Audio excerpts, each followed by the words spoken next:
Before we dive into this incredible story, I have a question for you. What would you do if a stranger asked for your help? Would you stop and listen, or just walk away? Think about it as we unravel a moment that changed everything. If you love powerful, real-life stories that make you think, hit that subscribe button and turn on notifications. Now, let's begin. The night was restless, the city alive with the pulse of its own chaos. Neon signs flickered against the wet pavement, their reflections stretching like ghostly fingers. Horns blared, conversations blurred together in a low hum, and hurried footsteps splashed through shallow puddles. The world moved fast, indifferent, swallowing the forgotten without a second glance. On the corner of Lexington and 12th, a man sat hunched against the cold brick of a shuttered convenience store. Layers of frayed fabric barely shielded him from the biting wind. A torn cardboard sign lay at his feet, its message simple: anything helps. God bless. Jamal's hands were stiff, his fingers curled inward for warmth. 42 years old and invisible. A year ago, he had a job, a place to call home. Now, the city passed him by as if he were nothing more than another crack in the sidewalk. He had long stopped expecting kindness. Then, a pair of pristine white sneakers stopped just a few feet away. Not just clean, immaculate. The kind that belonged to someone who had never known hunger, never had to fight the cold. Jamal hesitated, his eyes trailing upward. Tall, young, composed, hands tucked into the pockets of a sleek, well-fitted jacket. The boy stood still, scrolling through his phone, as if unaware of the world's weight pressing down around them. But there was something different about him. He wasn't in a rush. People around them whispered, some pulling out their phones, subtle yet deliberate. Something about this kid drew attention, though Jamal couldn't place why. His throat felt dry, but he forced himself to speak. "Hey, young man," he called out, his voice rough from the cold. "Can you spare $1?" The boy froze mid-scroll. Slowly, he lifted his head, dark eyes locking onto Jamal's. A silence stretched between them, charged, expectant. The noise of the city seemed to dim, fading into the background. The people watching held their breath, waiting. Jamal had asked for money before. He knew the drill, either a quick apology, a dismissive shake of the head, or the cold indifference of someone pretending not to hear. But this was different. The boy didn't look away. He studied Jamal, as if weighing something unseen. Then he spoke, his voice even, deliberate. "What do you need it for?" Jamal blinked. Of all the possible responses, he hadn't expected that. The world around them held still. And in that frozen moment, everything changed.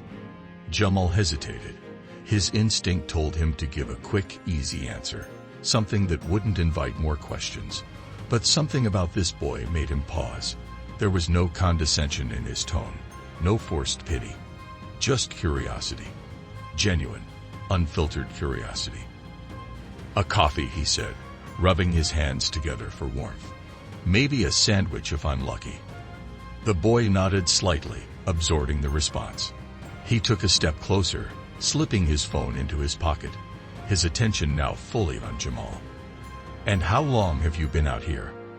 Jamal exhaled sharply, the cold air visible as it left his lips. He wasn't used to people asking real questions. Most never cared about the why. They just tossed a few coins and kept walking, as if buying a moment of absolution. "Almost a year," he admitted. "Lost my job when the plant shut down. My health got bad, couldn't keep up with rent. And here I am." He forced a laugh, but it came out brittle. "Life has a funny way of kicking you when you're down." The boy crouched down, meeting him at eye level. Jamal tensed. No one ever did that. Most people either avoided eye contact or looked down at him, literally and figuratively. "What about family?" the boy asked. Jamal hesitated. That wound still stung. He shook his head. "They're gone." The ones that mattered anyway. His voice dropped. Got a brother somewhere, but we haven't talked in years. Don't even know if he'd care. The boy's expression didn't change, but something in his eyes sharpened. He reached into his pocket, not for a single dollar bill, but for something more. When his hand emerged, he held a crisp $100 note. Jamal's breath hitched. The world around them blurred, the honking cars, the passing strangers, the muffled sounds of life moving on without him. All of it faded as he stared at the bill. You serious? His voice cracked. Why would you do that? The boy shrugged, a faint smile touching his lips. Because I can. Jamal wanted to take it, but something held him back. $100 wasn't just generosity, it was responsibility. He had never owed anyone anything. Accepting this meant something. But the boy wasn't done. This isn't just about money, he said, his voice quieter now, almost as if it were just for Jamal. I want you to promise me something. Jamal swallowed. What's that? If I help you today, the boy said, holding his gaze, you help yourself tomorrow. A challenge, a lifeline. A moment that hung between them, heavy with meaning. Jamal gripped the bill as if it might disappear. The weight of the promise settled in his chest. And then, for the first time in a long while, he nodded. The boy smiled. Good. Then he reached into his pocket again, this time pulling out a small notepad and pen. He scribbled something, then tore the paper and handed it to Jamal. Go to this address tomorrow morning, he said. Tell them Barron sent you. The name echoed in Jamal's mind. His eyes flickered with recognition. Barron Trump. That's why people had been whispering. That's why phones had been out, recording. But none of that mattered right now. Jamal looked down at the note, his fingers trembling. A shelter, a resource center, a chance. When he looked back up, Barron was already walking away, blending into the city's rhythm, as if nothing had happened. Jamal sat there for a long time, staring at the $100 bill and the piece of paper in his hands. And for the first time in years, he felt something unfamiliar. Hope.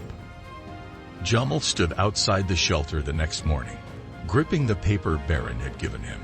His legs felt heavy, doubt creeping in. Was he really ready for this? What would you do in his place? Would you walk in or turn back?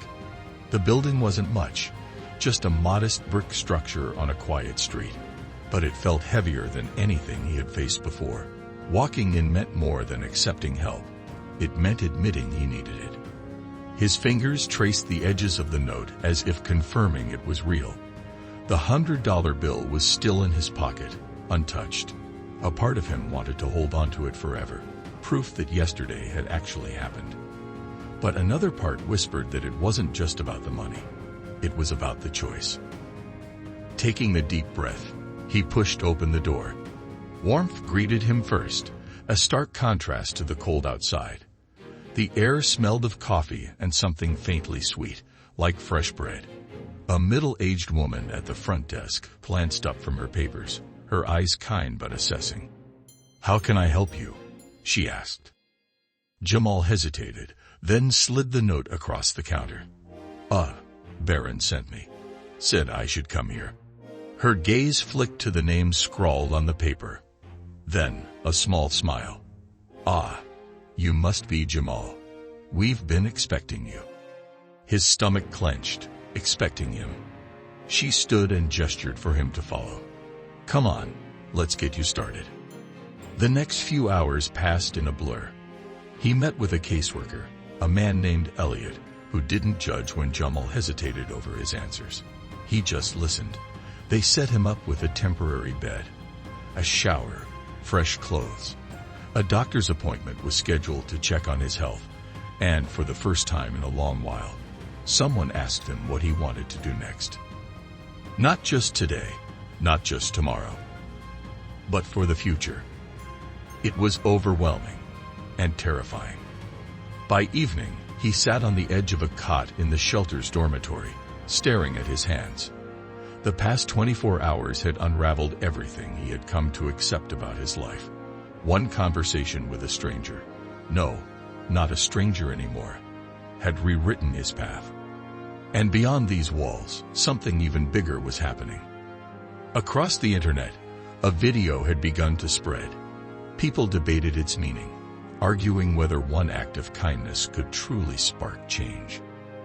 Do you think social media can truly change lives, or is it just a momentary trend? Someone had recorded Barron kneeling beside him, handing him the money, speaking words that now echoed in the minds of millions.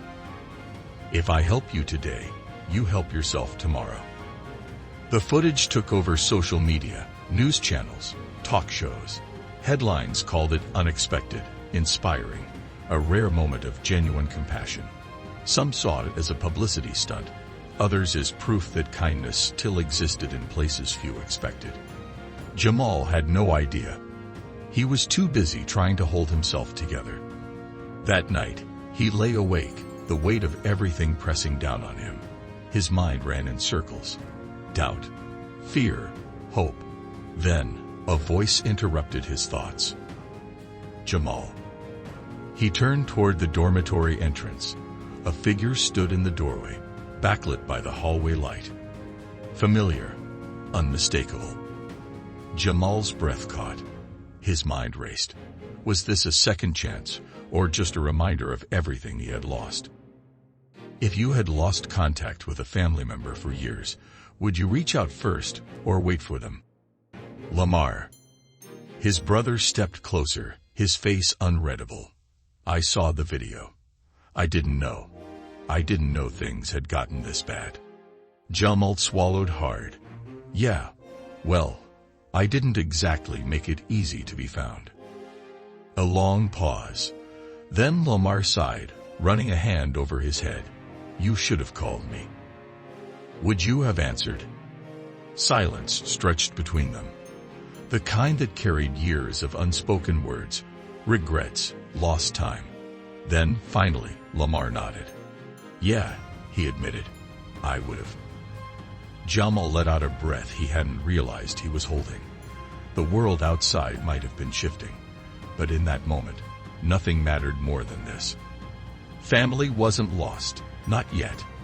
Jamal sat on the edge of his cot, staring at the ceiling. The shelter was quiet now, except for the occasional rustle of blankets and the distant hum of the city outside. Sleep wouldn't come. His mind was tangled in a loop of disbelief and cautious hope. A day ago, he was just another forgotten face in the crowd. Now, everything had changed because of a single moment. Because of one question. What do you need it for? That question had forced him to look at himself differently, not just as a man surviving one day at a time, but as someone who might have a future again. The $100 bill was still folded in his pocket, untouched.